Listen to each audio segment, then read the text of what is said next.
You ready? Yes. All right. All right, guys, we'll go ahead and, on that note, that was like perfect timing. Thank you, nature. What an introduction. I should just stop because you're not going to get anything better than that. My friends, we'll go ahead and get started here. We're watching the weather. It's looking like it's going okay. There's crap to the south, but I mean, we're just getting kind of a bad storm. So, but we are monitoring the situation. So, if we have to, grab the cat and run. But no, let's go ahead and introduce Angela. Angela Hoover grew up rooted in one place, but has spent her adult life being from all over. She is currently based in Roanoke, Indiana, at the intersection of one cornfield and yet another cornfield, and I know exactly that corner. I know exactly what you're talking about. She writes to process the world around and within her through journaling, essays, and poems. When she's not writing, you'll likely find her somewhere outdoors and at large. You can follow her work at angelaatlarge.com. Everybody welcome Angela. Yeah, absolutely. There you go, my friend, of course. Okay. Yeah, thank you all for coming and listening to what I have to read. As you know, my name is Angela Hoover, and I have indeed spent my adult life being kind of all over the place, living and traveling overseas. My mother, who is here with us tonight also, she is from the Philippines, and so anything to do with culture and just these sorts of things, it's what I live and breathe every day. So I love getting to see new cultures and getting to explore different places. I've been to 14 different countries, 13. I don't really count Turkey because I technically got the stamp in my passport, but then I wasn't able to leave the airport for, not because I wasn't allowed, but just the plans with my friend fell through, so I don't count it.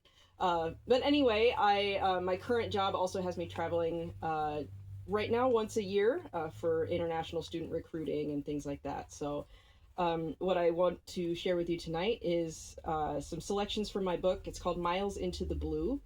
I've been blogging and journaling and everything's journaling even farther back, but blogging online since high school. And after I went to college, moved overseas, came back to the US, and then moved back to Indiana a couple years ago, I was like, all of these old blog posts are still, like, they're kind of out there on the internet, but not really. If you know where to look, you really actually you should have something better to do with your time. But I was like, I still want to share, my experiences and my observations and just things about life. And so I kind of sat down and put together what I felt like was the best of the best. And so it's not really a travelogue or a memoir or anything like that. It's just a collection of essays. So I'd like to read 3 of those for you, and then a few yet unpublished works. So I've split the book into 3 parts, just kind of like college, somewhere around there, and then when I moved overseas and dealing with culture shock and things like that, and then coming back to the US and the reverse culture shock and going through all of that. So this first one is called A Country Not My Own. This was shortly after I moved to Korea, probably within the first few months. So, A Country Not My Own. Everyone is different. Everyone is different, and they are beautiful and interesting and mysterious. But what about me? Who am I? Sometimes I feel like I used to be someone, the kind of person maybe an indie novelist would write about, someone important and interesting and mysterious. I feel like I used to be beautiful. Now there's just laundry and dishes and overly simplified half English, half Korean conversations. But now I feel like the old me is gone because I'm not in the kind of soil that nurtures it. I'm not in America anymore. No more rolling hills and vast sweeping plains. No more 10-hour road trips and songs on the radio. No more rhythm of family life. No more morning news and weather forecasts. No more dinner on the kitchen table. No more tending the dirt, muscles hardened and skin browned from a hard day's work. No more big dogs to play with. No more Friday night football. It's all city noise now. Buildings towering above 6-lane intersections and bus brakes squealing and horns honking. It's car exhaust and shoving for a place to stand on the bus and running to catch the subway before the doors close. It's the echo of an empty apartment. with only me, myself, and I to keep company. I call to mind Hebrews 12, that chapter in the Bible we don't turn to so often because it's not heroic enough, not like the hall of faith of the previous chapter. I read about the spiritual greats who wandered without a country, who knew they were promised a home but never saw it in this life. Abraham, Jacob, Moses, exiles and wanderers on the earth. My heart is still a little tender in some places, places that don't quite have closure, places that still bring back dreams on nights that I think too much, places that are still adjusting to this culture I've dropped myself into. Maybe I'll feel beautiful again someday, maybe not. I know that I long for a country not my own, so no matter where I find myself on this earth or who I'm with or what's going on around me, I will always be restless. And that's okay. I don't always like it, don't always understand it, but that's the path I have to follow. It is narrow and it is long, but I am told that it will one day lead to life.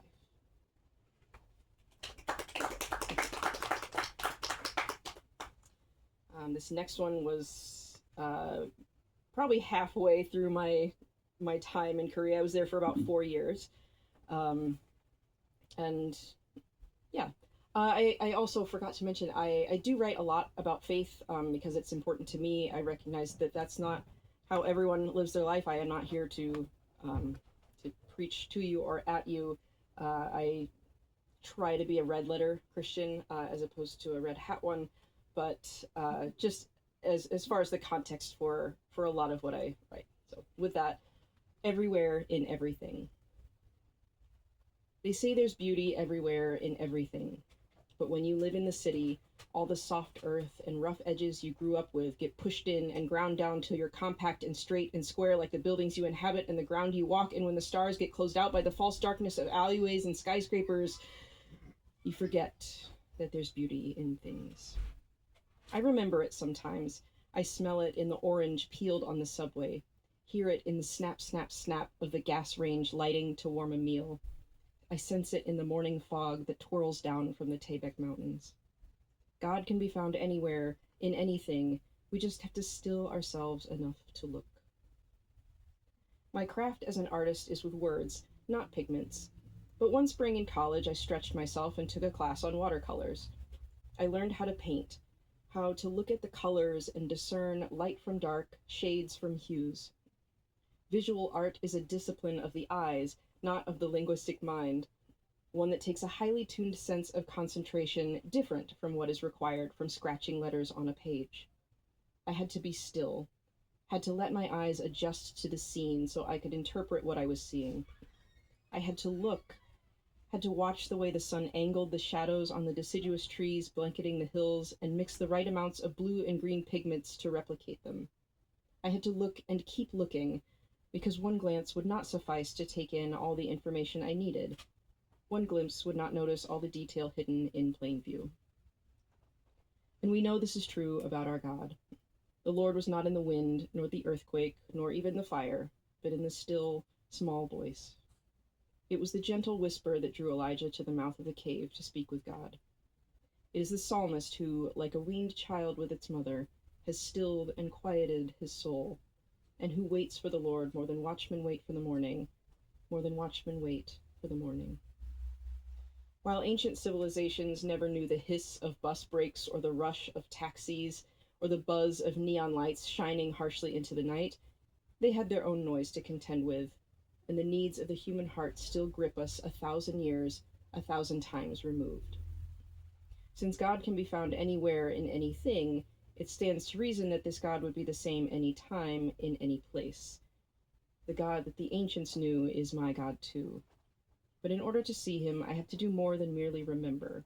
I have to wait, have to train my ears to hear so I can know that voice when he whispers to me. I have to watch, have to focus my eyes and follow the way he moves. I have to look and keep looking, because one glance will not suffice to take in the magnificence of this great and holy God. One glimpse will not notice all of the detail hidden everywhere in everything.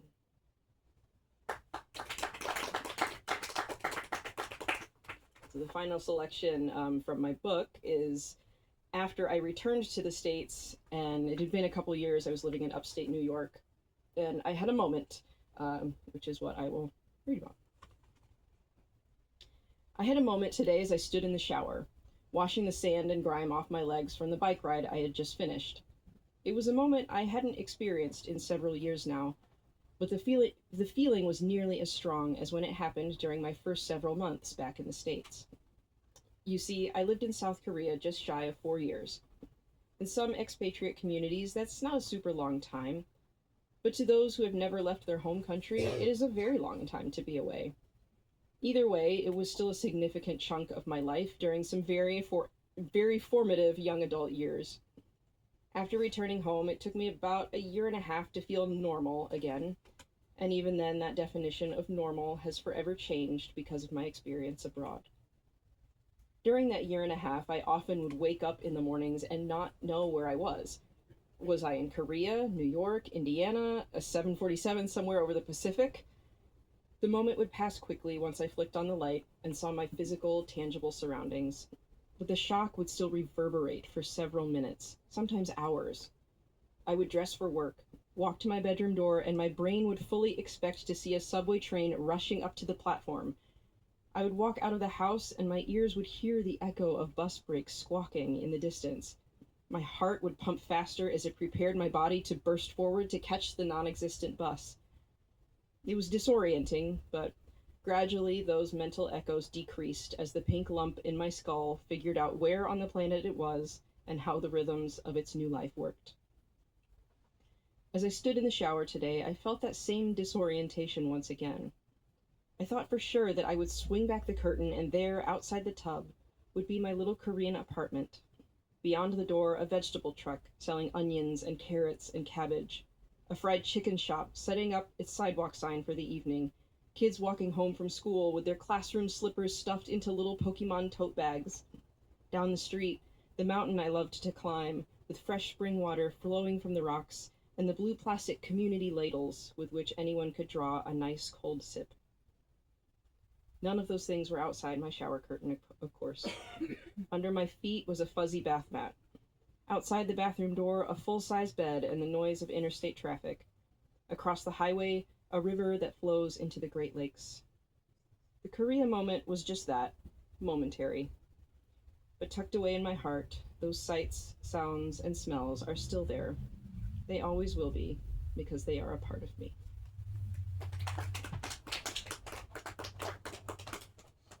So, and a few selections from my unpublished works, unless you count being a guest on someone else's blog as published, because that's what this next one is.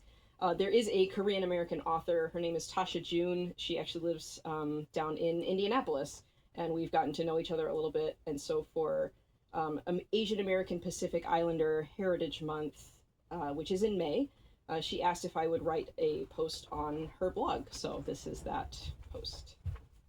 It's called Mixed Ink. My sister and I were looking through old family passports a few months ago, trying to determine exact dates to verify some obscure bit of family lore. Where some parents keep mementos like their child's first lost tooth or a lock of hair from the first haircut, mine kept our passports. As the child of an American father and a Filipino mother, these little books are not merely an official account of our family travels, but a journal of heritage that goes beyond the American borders where we reside. As we flipped through the pages, running our fingers over the ID photos pasted into the front cover and visa stamps embossed into the thick leaves of each diplomatic ledger, we found a stamp towards the front of Mom's first passport. It said, Philippines Immigration, departed August 20th, 1986. My sister and I both stopped, suddenly feeling the weight, the significance of this particular stamp, the chunking of rubber and ink on paper by the immigration officer sealing this moment in time. Those purple block letters symbolized the first time she would ever leave the Philippines and the last time she would be a citizen in the land of her birth. From that point forward, she would become a wife, a mother, an American citizen, always remaining a daughter of her culture, but forever changed by by 2 suitcases and an exit stamp. Without that stamp, without my mother's leap of faith to marry a man across the sea, known only through mutual friends, letters, and phone calls, I would not be here. The unique makeup of my DNA and life experience simply would not exist. There's no alternate parallel universe where I am either American or Filipino. I am wholly me, right here, right now, only by being this exact blend of both. Admittedly, being mixed race has made me the odd one out in nearly every context I've found myself, whether growing up in rural Indiana, visiting family back in the Philippines, or living and traveling overseas throughout my career. No matter where I am, half of me always seems to belong somewhere else. I've been too Asian for some people and not Asian enough for others, too American in one circumstance and not American enough in another. I've been told both, I don't even see you as Asian, and, well, I only think of you as Filipino. Been told this by well-meaning friends hoping to elevate one half of me, yet unintentionally and inevitably erasing my other half. But for as much as I have been misunderstood, misidentified, or misrepresented, I would not trade my uncommon life for any other story. I wouldn't wish away that stamp in my mom's passport for all the riches in the world. I am tied to those ancient islands by blood and history. I am a citizen of this modern nation by life journey and birthright. Both the Philippines and the United States are a part of me, no matter what assumptions people have. And for every person who only seems to perceive half of me, there have been countless more who value the whole of who I am. Because above all, I am indelibly marked with the stamp of God, who decided to mix 2 inks together when making me. My ultimate citizenship is in heaven, where my name, my heritage, my inheritance is permanently inked, never erase. All who belong to Jesus share in this eternal citizenry, no matter where your parents, grandparents, or great-grandparents may have departed from, no matter where bloodlines may have crossed or cultures mingled, there's room at the table in the kingdom of God for every tribe, tongue, and nation, and everyone in between.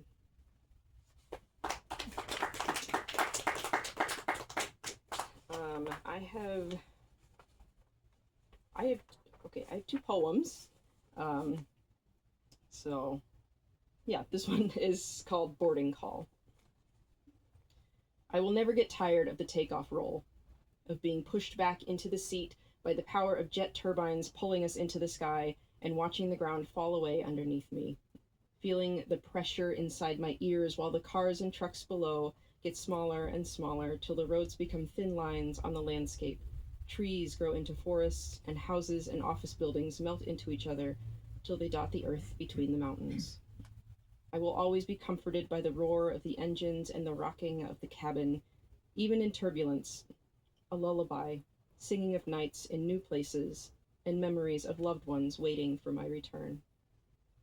This life is just a layover between this world and the next, so until I hear that final boarding call, let me live my life, going wherever the breath of God lifts me, to carry my spirit with his.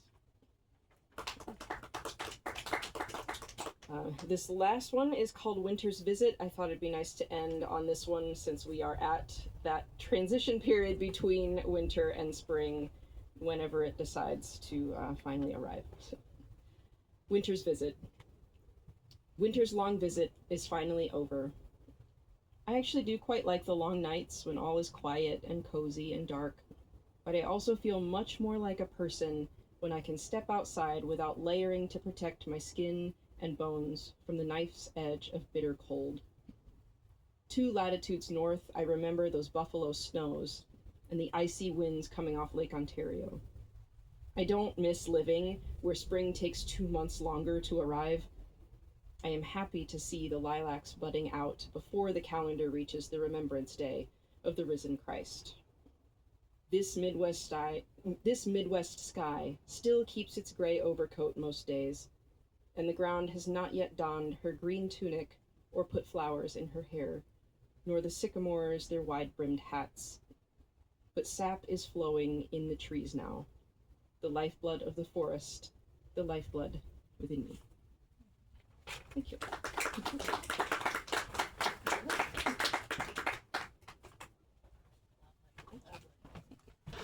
That is beautiful, Angela. Thank you so much.